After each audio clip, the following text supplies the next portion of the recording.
This movie focuses on a 16-year-old girl named Gwen. She is from a family of time travelers, but this time there is a little twist.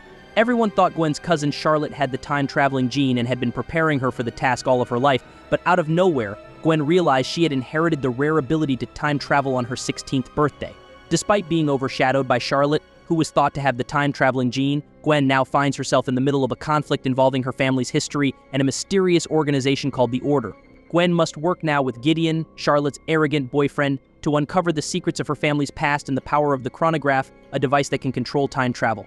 As Gwen navigates this new reality, she becomes entangled in a forbidden romance, further complicating the already complex situation. If you're new to this channel, please hit the subscribe button, and let's get into the video.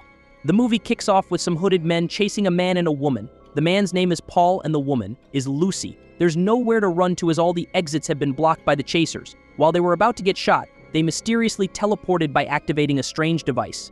16 years later, it's Charlotte's birthday and Gwen is there. Charlotte is Gwen's cousin and is more respected by the family. While Charlotte and her parents are more arrogant, Gwen and her parents are more subtle. Remember, everyone thinks Charlotte is the one with the special gene. At the party, Charlotte tells Gwen that she won't get a date for the school dance. Gwen does not even care about it, but then a handsome Gideon walks in. Gwen admires his looks, but Gideon is Charlotte's boyfriend and he only cares about Charlotte. The party is over and Gwen learns that Gideon and Charlotte share the same gene, explaining why they are close. The next day, there is a ceremony. In that ceremony, Charlotte is appointed as the next Ruby. Ruby is the time traveler that has been promised to them many years ago. The next day in school, while walking with her best friend Leslie, Gwen's vision gets blurry and she even sees a ghost. These are signs that only Charlotte should see. She then goes home and she starts feeling nauseous. She steps out to get some air, but she falls and faints. She wakes up in the 19th century. She is shocked by this, but it gets worse when a random woman suddenly accuses her of stealing. Everyone gathers her, but she finds a way to escape. Fortunately for her, she teleports back to her timeline. She calls Leslie and Leslie tells her to be careful. Gwen goes back home to inform her family, but she's met with a surprise birthday party for her. She's also 16. Later that night, she's taken back in time again. This time she meets her grandfather who passed away many years ago. He is not surprised to see her, and he tells her that she is the Ruby. She's then taken back to her timeline. The next day in school, Leslie tells her to get close to Gideon because he is the only one with similar genes and he is the only one that can help her. Gwen time travels a couple more times and is forced to confess to her mom, Grace. Grace immediately takes her to the Order to get help. Gwen tells everyone at the Order what is happening to her, but no one believes. Charlotte's mother is also there and she believes that Gwen is trying to steal her daughter's spotlight. Grace then admits that Gwen was born at the same time as Charlotte. She lied about Gwen's time of birth so Gwen could live a normal life. Mr. Gorge then takes Gwen to a safe room and assures her that she will be safe if she time travels there. Gwen time travels again and is taken to a mysterious room. In that room, she sees a letter written to her by her grandfather telling her to stay determined in the life set for her. She time travels back and everyone sees this. It is confirmed she is the Ruby. Charlotte hears this and is furious. Gideon suggests he completes the mission alone as Gwen isn't ready, but the Order disagrees.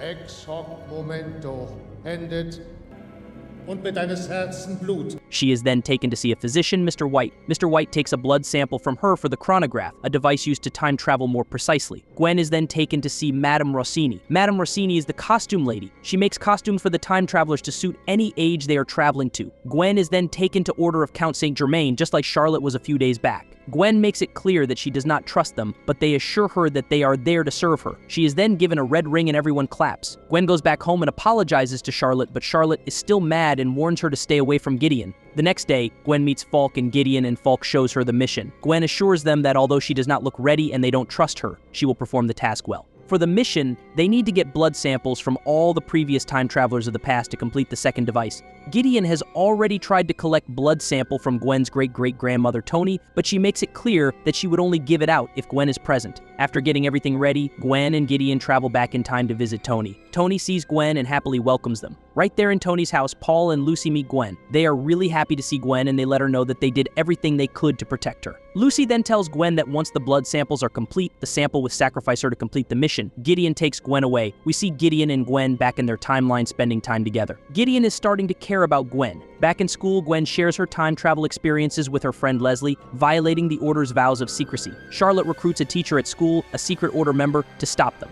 Gideon then comes to the school and impresses Gwen's classmates by picking her up in a limo. Gwen meets the Count of Saint Germain in 1782. He can read minds but is unimpressed with Gwen and refuses to answer her questions. The Count wonders about the Ruby's special magic, which Gwen doesn't know. When she talks about the future, he chokes her and warns her not to break his rules. Gwen questions Gideon about his blind obedience to the Order despite knowing little about their goals. Days later, in Ruby Red, Gwen and Gideon are attacked in Hyde Park while traveling back from 1782. During the fight, Gwen saves Gideon's life, causing him to reevaluate his opinion of her. Gwen wants to run away from the Order, but Gideon says they can't because the Order owns them.